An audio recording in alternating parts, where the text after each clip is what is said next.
Hi, this is Nahid, and welcome to the second video in the Coach Nahid Growth Process series. In this video, we're starting to work our way down the obstacles pyramid, which we talked about in the last video. But to start us off, let me remind you of a couple of things. The core guiding question: if we're smart and capable and we have the freedom to create any life we want for ourselves, why are so many people stuck and unhappy?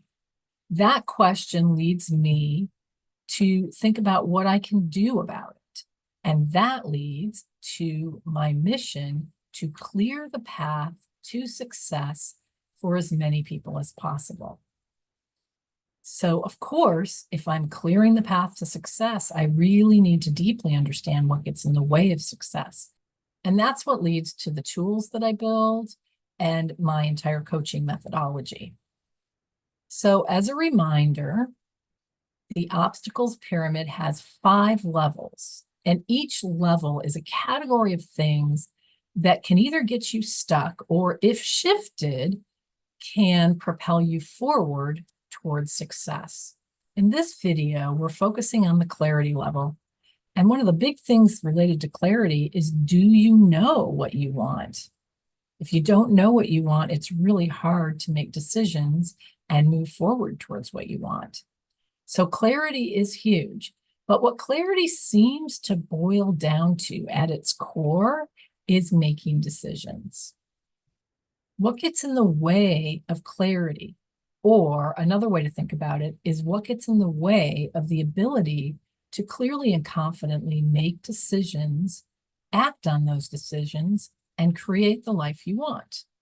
For a lot of people, and I would dare say most people, it's fear of making the wrong decision.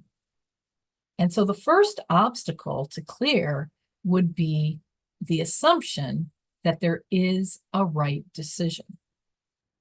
You may ask, isn't there a right decision? Well, not in my book, because it's impossible, really, for there to be a right decision. And hopefully that takes the pressure off a little bit. The bottom line about decision making is that there can't ever be a right decision because there are just too many variables. And most of those variables you don't even know about. And you also can't control most of the variables.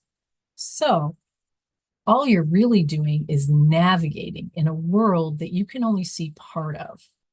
The right decision really is just your best guess, given what you know and what feels doable to you at the time that you're making the decision. You'll always be reevaluating and making new decisions as you go. Now, you might say, Nahid, what if I'm making a career decision? And if I major in this particular area, won't that prevent me from a career? Let's say I want to be a lawyer later and I'm not majoring in pre-law now. Or let's say I want to be a doctor later or a surgeon later, but I decide against it now. And that might have been the case decades ago, but I can say now, with technology and the tools that we have, I know people that have made 5 career changes in their lifetime, and all of them were very successful. I've known people to start several businesses, many of them taking just a few years to yield results. So our time moves faster, and our ability to do things in our life moves faster. I know people who are getting graduate degrees in their 60s because they want to and because they'll help with their career. So I think in general, one of the things that keeps people stuck in this inability to make a decision is the idea that they're eliminating possibilities. So I have 5 ideas. They're all kind of exciting, but they also all take a lot of work. So really, you're going to have to make a decision on which idea is good enough for me to be willing to commit to doing some work on it, and for you to be willing to put all the other ideas aside temporarily while you're focusing on it. And I think that's sometimes the difficulty for people. But the other thing to note is sometimes the reason that becomes such a difficulty is because of obstacles that you're facing at deeper levels in the pyramid. So to deal with lack of clarity, One of my most popular tools is my decision worksheet. It's a simple worksheet on the surface, but it provides people with so much insight and clarity and relief when it comes to making a decision. What I have people do is write all the options they're considering in rows, and then for each option, identify what the best case outcome would be, what the worst case outcome might be, and what the most probable outcome is likely to be according to their best guess. But then the last column is the most powerful. It's how can I still benefit and learn and grow even if the worst case outcome happens? What that does is it frees you from a trap of making a decision, getting a worst case outcome, and then regretting your decision. If you create a scenario where no matter what decision you make, you can learn from it, then you'll get value from that decision and it will still move you forward, even though it doesn't provide the outcome that you expect. You'll be getting experience, you'll be getting knowledge, you'll learn something, and whatever your next decision is, you'll move forward more efficiently because of it. It's important to understand where good decision making comes from. So, good decision making comes from knowing yourself well. And I would say a lot of the self-discovery tools that I've created help with that. Most importantly would be the values tools, because when we think about having a life that is a happy life, your values are what matter to you. And if you did an exercise and you identified all of your happy moments, typically they'd all be related to one of your core values. So one of the most important things that you can do if you don't, especially if you don't know what you want, is to work through one of our values-based books.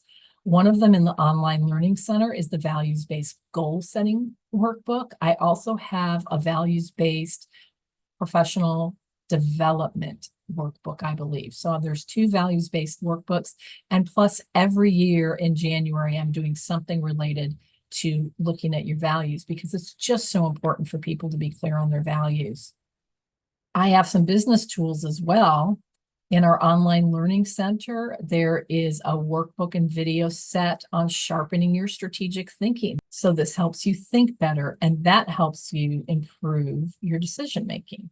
I also have a working business plan for business owners that don't need venture capital and are just trying to use their business plan to help them stay clear on their priorities so they can make good decisions. Also on our YouTube channel, you should subscribe if you aren't already subscribed because we have playlists in various categories. And the one most related to clarity is the goal setting and planning playlist. We have a video on figuring out your life purpose. We have a video on the Wheel of Life, which is a popular coaching tool, and it really helps you look at your life and look at what's important to you and prioritize what changes you want to make. So there's tons of videos on the YouTube channel that help you get more clarity as well. One of the things to keep in mind about clarity is everything's going to present as lack of clarity. That's kind of the number one symptom. Everybody who has ever hired me has hired me with a question asking for more information. Nahid, I'm trying to figure out this. Can you help me work through this decision, etc.? Keep in mind that if you try some of these tools, but you still feel stuck, don't despair. You're probably struggling with something at a deeper level of the obstacles pyramid. And luckily, we know how to identify those obstacles and help you work through them. In our next video, we'll go to the systems level of the pyramid. So I'll look forward to seeing you then.